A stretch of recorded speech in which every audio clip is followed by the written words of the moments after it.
Mold making with clear silicone rubber is the ideal way to construct a mold with a complex parting line. In this demonstration, we will be duplicating this part, which was taken from an automotive bumper assembly. Given the irregularity of the shape, we've decided to avoid the difficult and time-consuming task of developing a parting line and pouring two individual mold halves.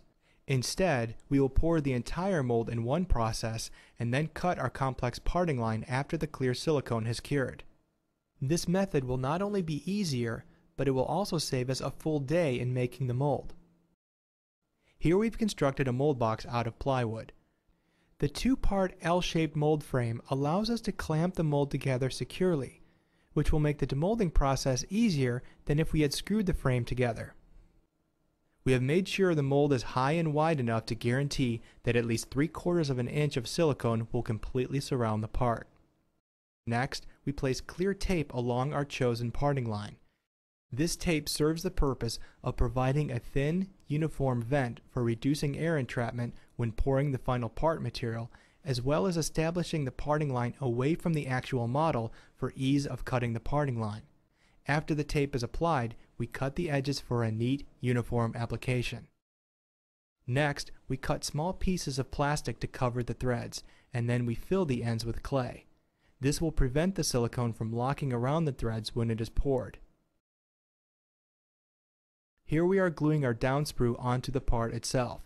This will create a cavity in the mold that we will later use to pour our urethane. Next, we use a marker to darken the edges of the clear tape. This will provide easier visual identification of this edge, which will become necessary when we begin to cut our clear mold in half. After we have fixed the piece of wood that will enable our model to hang in the mold box, we are ready to drop the model into place. Note that we are using a thin wire to secure the other end of the model. This wire will also serve as one of our vents. Here we are weighing and mixing Rhodia V3040 clear silicone rubber, which features a 10:1 mix ratio by weight. We're weighing 2,500 grams of base to 250 grams of catalyst. This material is more viscous than our other popular addition cure rubber, V340. Also, since this is a clear material, it is difficult to tell the base and the catalyst apart, making it especially important to pay attention to how thoroughly it is mixed. Next, we vacuum degas the material to minimize air entrapment.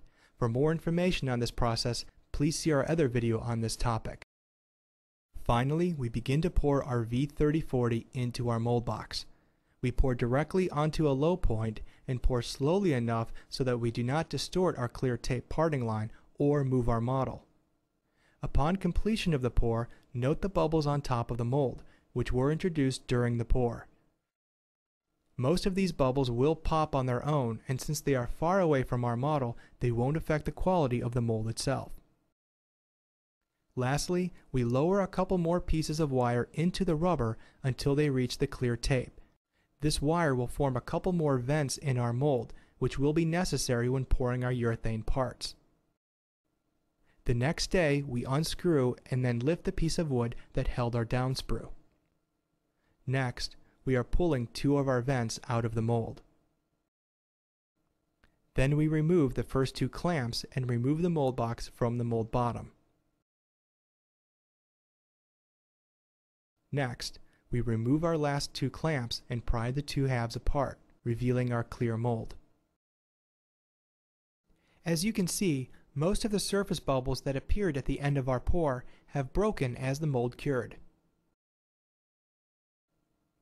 Here we are removing the flashing around the mold, which was created when the silicone rubber seeped between the plywood sections. Notice how easily we can see the clear tape parting line because we had marked the ends of the tape with a black marker. Now it is time to cut our parting line. We mark the edge of our gouge with a marker to help us avoid cutting too deeply. And then, following our parting line, we begin to cut the silicone rubber. Note that we aren't trying to cut all the way to the tape with our first pass, but rather we are planning on taking 2 passes with the gouge. This conservative approach not only makes it easier to cut, but it also establishes a more complex registration that will ensure proper alignment of the 2 mold halves later. Our first pass simply establishes the outside of our parting line. With the second pass, we place a wedge in this established parting line, which makes it easier to access, and then cut the remaining rubber all the way to our clear tape.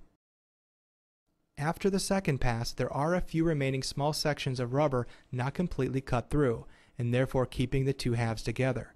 With a brief final pass with our gouge, our mold comes apart.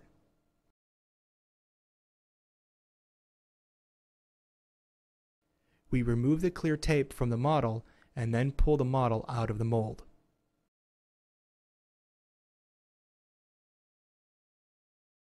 Now we are ready to cast our part, which requires us to pour our Freeman 1060 semi-rigid urethane around a metal core. The metal core and the threads make this particular part more involved than most. Therefore, most other clear mold making projects will be less complex and easier to complete.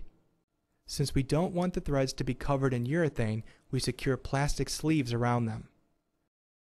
Notice the space between the core and the mold where the urethane will flow.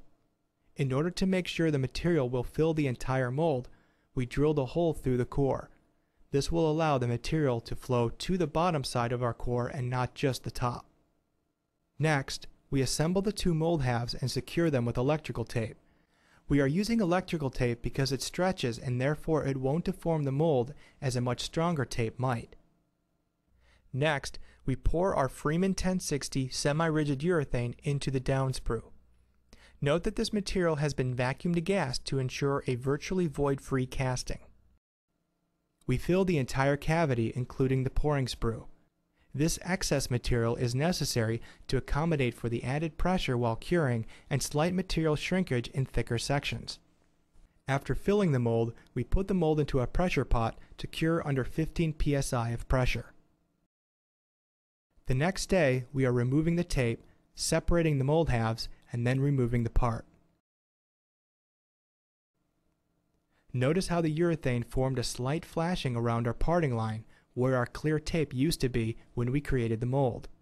We remove the plastic covering the threads, and then we use a utility knife to remove the remainder of the vent material. Here is our finished part with the sprue cut off. And here is our part mounted on the chrome bumper piece where our original model came from.